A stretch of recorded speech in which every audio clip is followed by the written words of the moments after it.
Have you ever looked back at your life and wondered, did I really understand love? I used to ask myself that question all the time.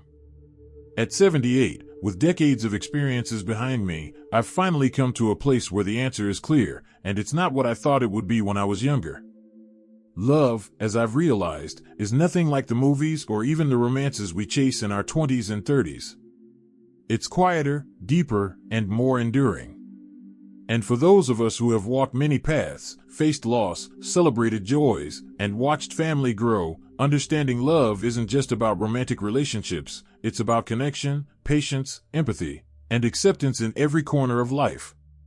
I want to share this journey with you because I know many of you have had your own experiences, marriages, partnerships, friendships, family dynamics, maybe even heartbreak. And sometimes, we think that because life has gone on, or because we've faced challenges, we've missed out on real love. But the truth is, love often shows itself in the most unexpected ways, and the lessons about it come slowly, sometimes only later in life when we're ready to truly see. So, today, I'd like to talk about what I've learned about love over the years, particularly now that I've reached my late 70s. We'll explore the ways love changes as we age, the kind of love that lasts a lifetime, and how it's less about grand gestures and more about consistency, understanding, and shared experiences. These are not just ideas, they are insights drawn from real life, the mistakes I've made, the people who've touched me deeply, and the quiet moments that taught me more than any grand event ever could. Let's start by talking about something that many people misunderstand. Love isn't always passionate fireworks. When I was younger, I thought love had to be intense, dramatic, and all-consuming.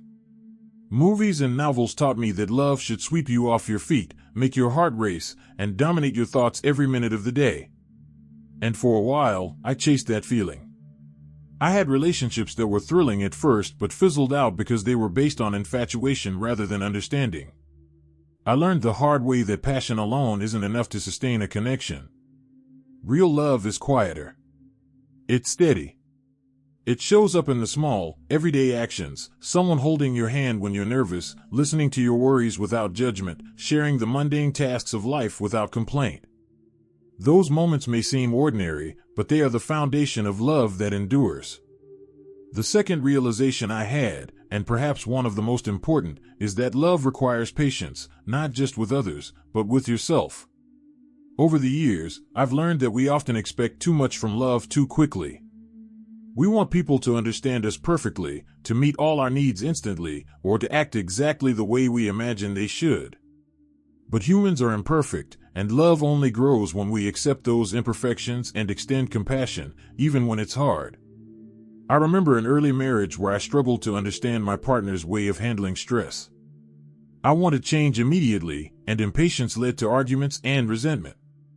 It took years, and the wisdom of age, to realize that love isn't about changing someone to fit your expectations. It's about understanding, supporting, and sometimes simply walking beside them quietly through life. Another lesson that took decades to learn is that love is more about giving than receiving. When I was younger, I often thought that being loved meant being cared for, adored, or admired.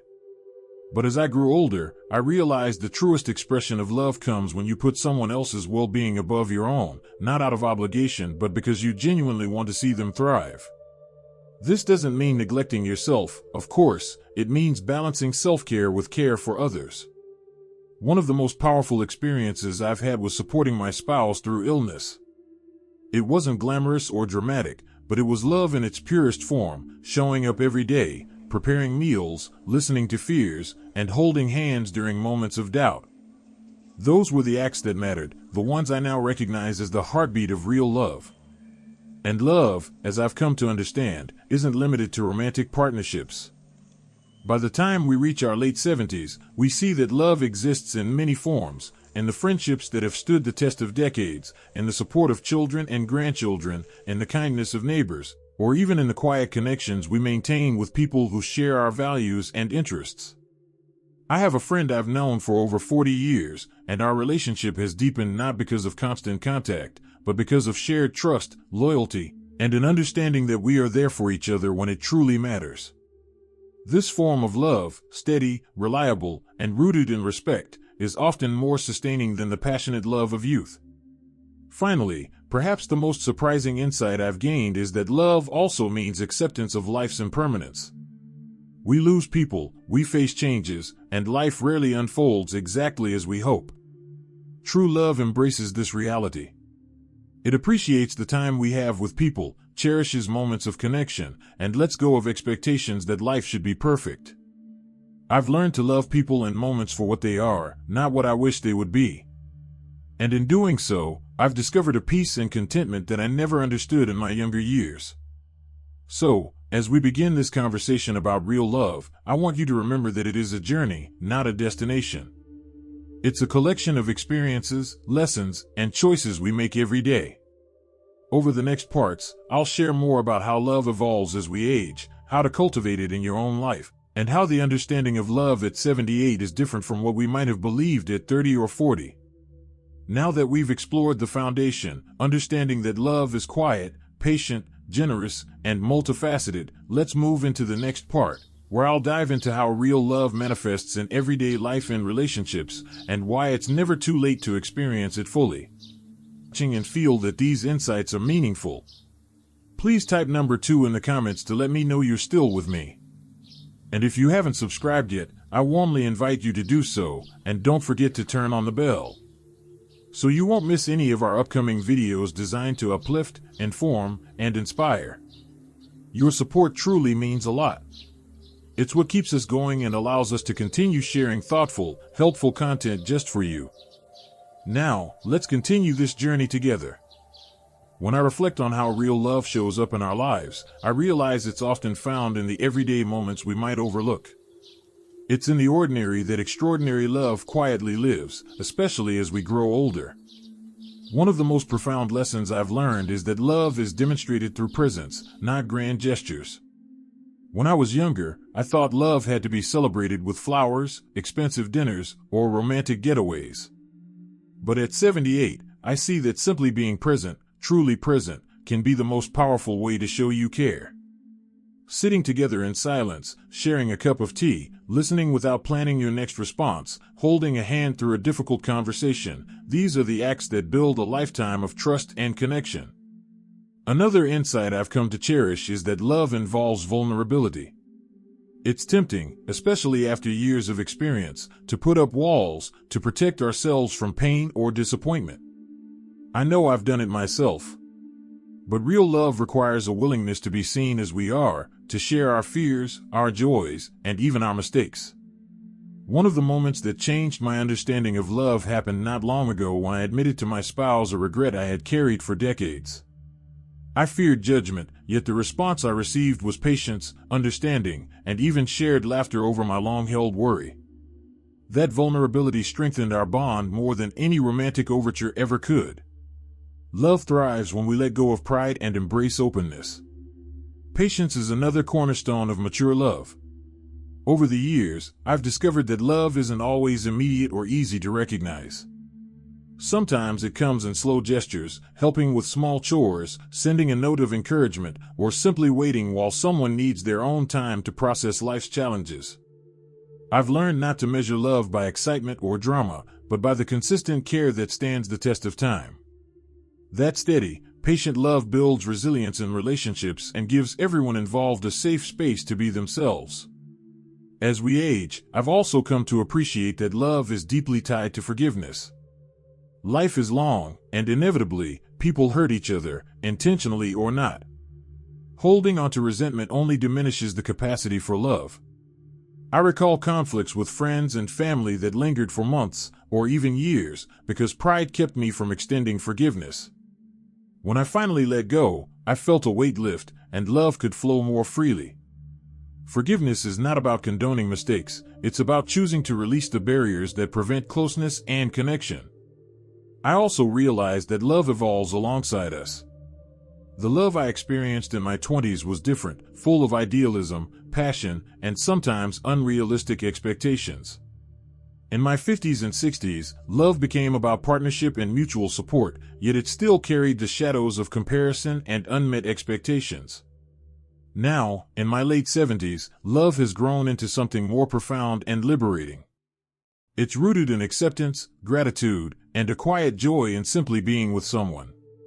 That evolution doesn't happen overnight. It comes with reflection, life experience, and a willingness to see beyond ourselves. One of the most beautiful aspects of love I've discovered is that it's not limited to romance. Love permeates friendships, family relationships, and even interactions with people we may not know deeply but who bring kindness into our lives. I have friends with whom I can share my thoughts without fear, and we laugh, cry, and support each other as life unfolds. My children and grandchildren teach me about love in ways I didn't expect, through their curiosity, their resilience, and their ability to show affection in small but meaningful ways.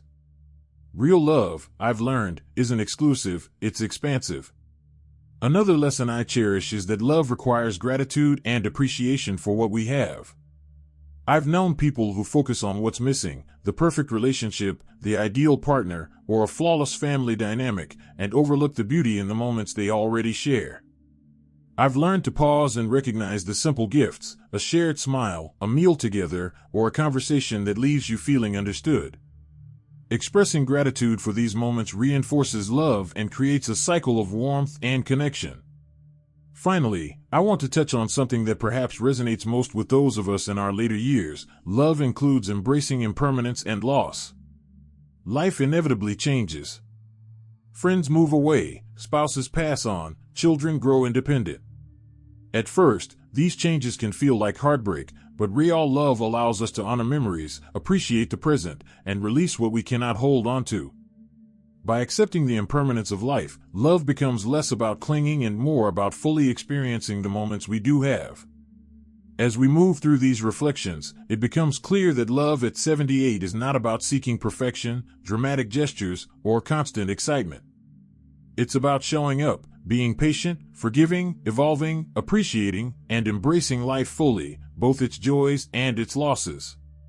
Love becomes a quiet, enduring presence that supports us and those we care for, no matter the circumstances.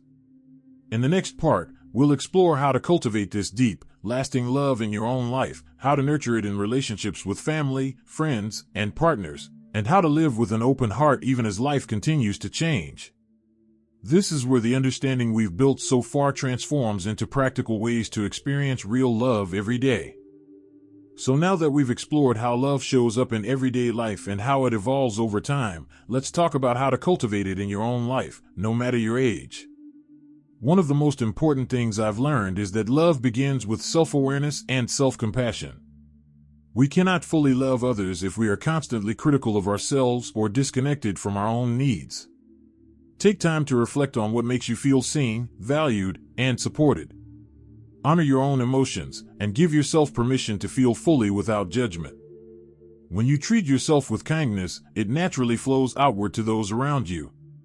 Another powerful way to cultivate love is by being intentional with your relationships.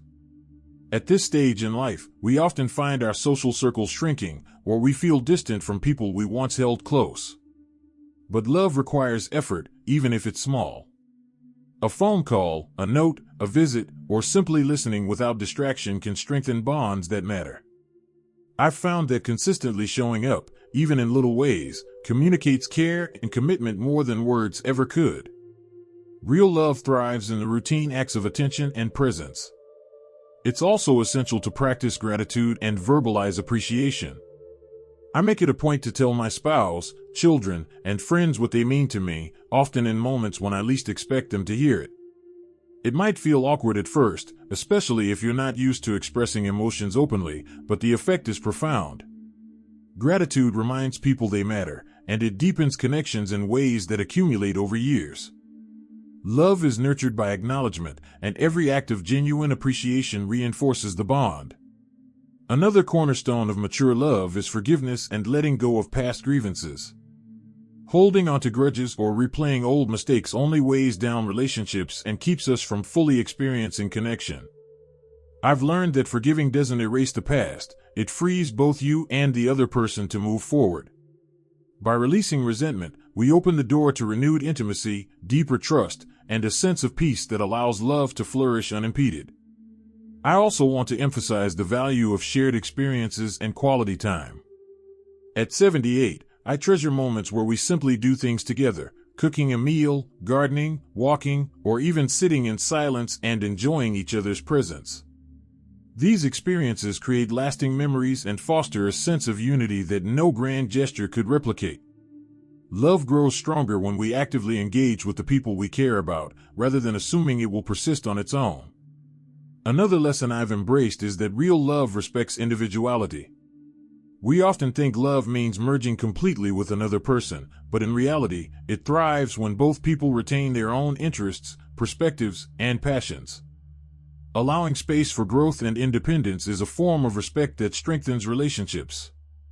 My spouse and I have our hobbies, routines, and moments alone, yet we return to each other with renewed appreciation and joy. That balance between togetherness and individuality is key to sustaining love over decades. Perhaps the most profound insight I've gained, and one I encourage everyone to embrace, is that love becomes more about presence than perfection.